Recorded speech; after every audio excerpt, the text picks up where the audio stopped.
Assalamualaikum everyone and welcome back to our channel. Please make sure to like the video, subscribe to our channel and click on the black bell icon for the latest update of our videos. आज का हमारा topic है synapse. Basically हम इस बारे में बात करेंगे कि किस तरीके से न्यूरॉन्स के दरमियान कम्युनिकेशन होती है और किस जगह पे एग्जैक्टली की जाती है। तो हमारे पास न्यूरॉन्स के अंदर स्पेशलाइज्ड स्ट्रक्चर मौजूद है, यानी कि ending of a neuron and starting of the neuron के दरमियान में हमारे पास एक जंक्शन या एक गैप पाया जाता है जिसको हम साइनेप्स कहते हैं।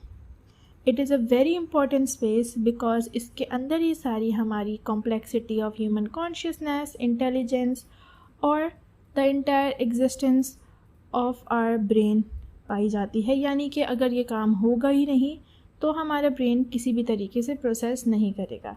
तो किसी भी न्यूरॉन्स के दरमियान में अगर वर्किंग नहीं होगी तो हमारा ब्रेन कहीं ना कहीं किसी न किसी प्रोसेस में लैग कर रहा होगा।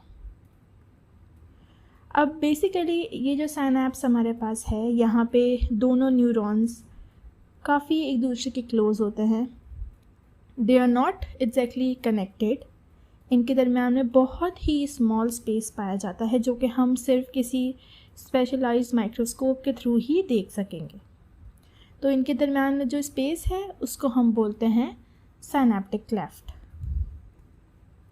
तो बेसिकली इस जगह पे होता क्या है कि हमारे पास जो एंडिंग ऑफ एनी न्यूरॉन है, यानी कि न्यूरॉन 1 जो है, उस पार्ट को हम बोलते हैं प्री साइनेप्टिक न्यूरॉन्स, जहाँ से कोई भी सिग्नल दूसरी तरफ जाएगा। यानी कि सिग्नल जो है अपना पास करेगा वो न्यूरॉन इनटू न्यूरॉन नंबर 2, और न्यूरॉन नंबर 2 पे जब वो सिग्नल रिसीव हो जाएगा तो उसको हम कहेंगे पोस्ट साइनेप्टिक न्यूरॉन। अब हमारे पास प्री साइनेप्टिक न्यूरॉन्स के अंदर केमिकल सिग्नल्स मौजूद होते हैं, यानी कि स्मॉल पैक्ड वेसिकल्स होते हैं जिसको हम न्यूरोट्रांसमीटर्स बोलते हैं। ये न्यूरोट्रांसमीटर्स जो हैं एक्टिवेट होते हैं जब हमारे न्यूरॉन्स इलेक्ट्रिकल सिग्नल प्रोड्यूस करते हैं जिसको हम एक्शन पोटेंशियल बोलते हैं, और उसके बाद ही ये ट्रांसमिशंस, यही न्यूरोट्रांसमीटर्स अपना कंटेंट अगले न्यूरॉन में पास ऑन करते हैं।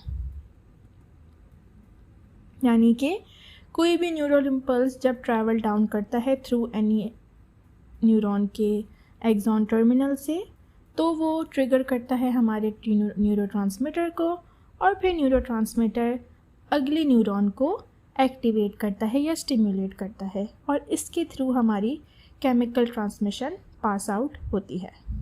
फिर जब ये न्यूरोट्रांसमीटर्स हमारे पोस्ट साइनेप्टिक मेम्ब्रेन में पहुंच जाते हैं तो ये उनसे अटैच हो जाते हैं या उन ट्रांसमीटर्स के साथ मिलकर अपनी इलेक्ट्रिकल मैसेज वहाँ तक पहुँचाते हैं और उन पोस्ट साइनेप्टिक सेल को एक्टिवेट करते हैं। जब ये प्रोसेस कंप्लीट हो जाता है तो वो न्यूरोट्रांसमीटर बहुत दफ़ा डिफ्यूज़ हो जाते हैं, यानी कि वहाँ से गायब हो जाते हैं, ड्रिफ्ट अवे हो जाते हैं। कुछ न्यूरॉन्स वापस प्री साइनेप्टिक न्यूरॉन्स में मौजूद वापस पहुँच जाते हैं, या वहाँ पे आके वो रिसाइकिल हो जाते हैं या रीयूज़ हो जाते हैं। तो बेसिकली साइनेप्टिक जंक्शन हमारी बहुत इम्पॉर्टेंट है बिकॉज सारे नर्व सेल्स की ट्रांसफ़र सिग्नल्स इसी के थ्रू ही मुमकिन होते हैं। हमारे पास जो न्यूरॉन है उसका डिस्चार्ज या उसकी स्टिमुलेशन इस चीज़ पे बेस्ड करती है कि जब तक उसका थ्रेशोल्ड लेवल कंप्लीट होगा सिर्फ तब ही वो अपना सिग्नल पास ऑन करेगी। यानी कि कोई भी सिग्नल ट्रांसमिशन है हमारे न्यूरॉन्स के दरमियान में, वो डज़ नॉट डिपेंड कि किसी भी स्टिमुलाई की स्ट्रेंथ कितनी है या कैसी है। जब तक न्यूरॉन्स अपना एक्शन पोटेंशियल के थ्रेशोल्ड तक नहीं रीच करेंगे हमारी अगली ट्रांसमिशन मुमकिन नहीं है।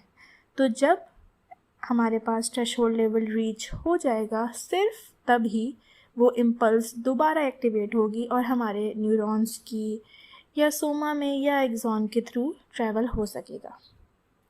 इस प्रिंसिपल को हम बोलते हैं ऑल और नन प्रिंसिपल, यानी कि सिर्फ और सिर्फ तभी न्यूरॉन अपनी नर्व एक्टिविटी को रखेगा जब तक उसका थ्रेशोल्ड लेवल को वो रीच कर लेगा।